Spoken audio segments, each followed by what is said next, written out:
Maka kimia kita akan coba membahas contoh soal nomor 1. Di dalam soal sudah diketahui sebuah persamaan reaksi setimbang yang saya tuliskan seperti ini, dan kemudian yang ditanyakan itu adalah tentukan tetapan setimbangan untuk reaksi ini. Nah, jadi yang pertama harus kita lakukan itu kita coba tuliskan dulu persamaan reaksinya ya. Dalam persamaan reaksi setimbang ini kita kenal ini sebagai reaktan dan ini sebagai produk ya. Nah, konsentrasi dari zat produk maupun reaktan ini yang akan kita masukkan ke dalam persamaan Kc ya, ke dalam persamaan Kc. Nah, rumusnya adalah konsentrasi produk per konsentrasi reaktan. Hanya saja karena ini adalah reaksi yang heterogen, maka kita coba lihat lagi zat-zat manakah yang bisa dimasukkan ke dalam persamaan Kc ya. Harus diingat yang bisa masuk ke dalam persamaan Kc itu adalah zat-zat yang punya fase gas atau fasenya itu adalah aqueous atau larutan ya.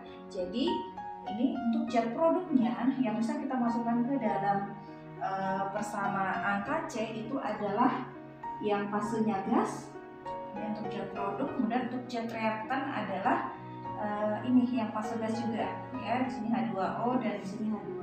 Sementara untuk zat yang fasenya solid itu tidak dimasukkan ke dalam persamaan Kc.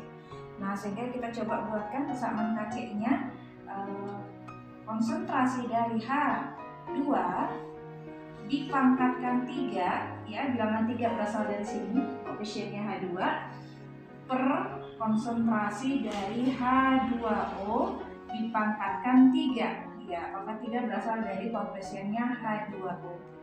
Nah, jadi seperti ini persamaan Kc-nya. Nah, untuk menyelesaikan menentukan harga Kc, maka kita harus bisa menentukan terlebih dahulu mol-mol yang terdapat pada keadaan setimbang baik untuk zat H2 maupun H2O. Kita coba tuliskan kembali zatnya ya. Di sini ada 3H2O. Nah, jadi yang cukup kita hitung itu adalah zat-zat yang terlibat dalam yang akan kita tentukan konsentrasinya gitu ya.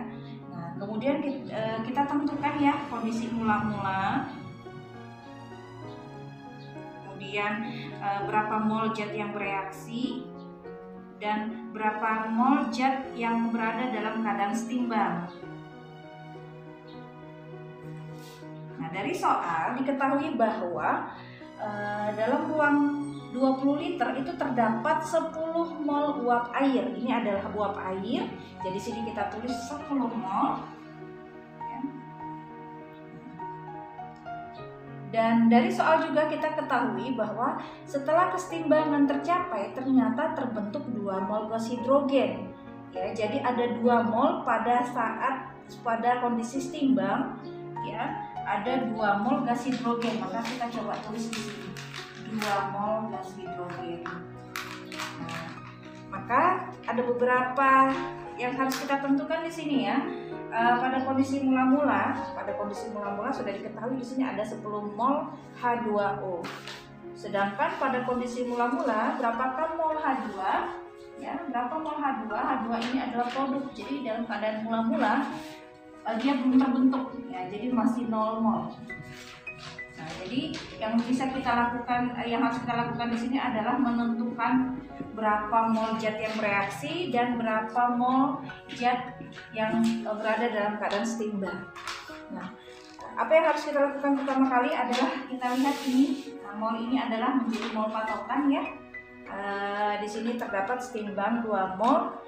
Nah, untuk menentukan mol yang bereaksi, H2 di sini adalah jumlah mol H2 yang bereaksi, maka kita tinggal ini saja ya, kita tambahkan ya. Jadi mol dalam keadaan setimbang itu adalah penjumlahan antara mol mula-mula dengan mol bereaksi ya, atau seperti ini ya gampangnya. Untuk yang kita cari yang ini ya, titik-titik, kita kan ingin cari titik-titiknya ini berapa nih. Ya, jadi bisa dikatakan 0 ditambah dengan titik-titik ya itu sama dengan 2. 0 ditambah dengan titik-titik sama dengan 2. Maka titik-titiknya di sini berapa? Ya, pasti jawabannya adalah 2 ya. Jadi kita bisa dibilang di sini adalah 2 mol. Oke. Nah, setelah ini dapat, kemudian kita tentukan mol-mol zat bereaksi yang lainnya. Nah, kita ke sini ya. Jadi dari sini arah panahnya ya. Itu langsung ke samping ya. Kita tentukan mol zat yang bereaksi yang ini. Ya, caranya seperti apa? Caranya adalah dengan menggunakan perbandingan mol antara H2 sama H2O dengan H2. Coba lihat perbandingannya. Perbandingan koefisiennya di sini adalah 3 dibanding dengan 3, atau kalau kita mau sederhanakan berarti di sini 1 banding 1. Artinya apa? Kalau ini perbandingannya adalah 1 banding 1, maka jika di sini 2 mol, maka berapakah mol di sini? Ya, karena ini adalah 1 banding 1, jika di sini 2 mol, di sini juga harus 2 mol. Ya, karena perbandingannya sama, 2 mol. Nah, sekarang kita tentukan, tinggal ini kita tentukan ya, berapakah mol timbang dari H2O. Ya, caranya seperti apa? Caranya tinggal dikurangkan saja. Ya, jadi 10 dikurangi 2 itu sama dengan 8 mol.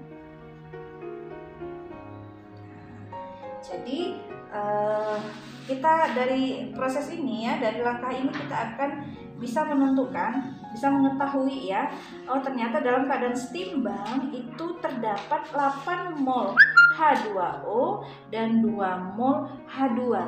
Itu yang akan kita masukkan ke dalam persamaan KC ini. Ya.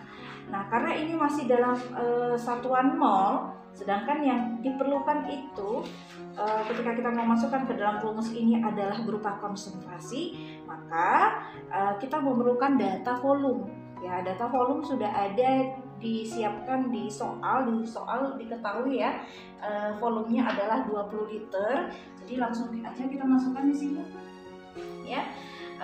Molnya H2 itu dalam keadaan setimbang tadi adalah 2 mol. Berarti 2 kita bagi dengan volume 20 yang dipangkatkan dengan 3.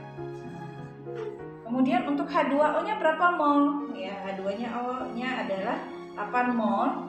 8 mol di sini kita bagi dengan 20 juga. Nah, dipangkatkan dengan 3. Karena di sini bilangan pangkatnya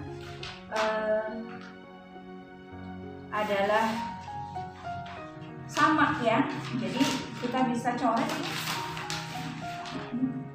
ya. Jadi sisa seperti ini 2 pangkat 3 per 8 pangkat 3. 2 pangkat 3 itu adalah 8 ya. 8 kali 8 kali 8. Nah, jadi bisa dicoret. Jadi bisa hasilnya adalah 8 kali 8 adalah 64. Jadi hasil akhirnya adalah 1/64. Nah, satuannya apa? Satuan KC ini adalah molaritas. Ya, molaritas. Hanya saja ada bilangan pangkatnya. Bagaimana menentukan bilangan pangkat? Untuk menentukan bilangan pangkat, kita lihat ini ya, dari rumus ini. Di sini pangkat di atas itu ada 3, pangkat di bawah itu adalah 3. Jadi kita kurangkan saja, 3 dikurang 3 sama dengan 0. Maka satuan ini adalah molaritas pangkatnya adalah 0. Ya, molaritas pangkat 0. Nah, apa kok segala sesuatu yang dipangkatkan 0 itu kan bisa dikatakan sebagai 1 ya. Jadi untuk nilai KC ini bisa juga dikatakan bahwa tidak memiliki satuan ya, karena satuannya molaritas pangkat 0.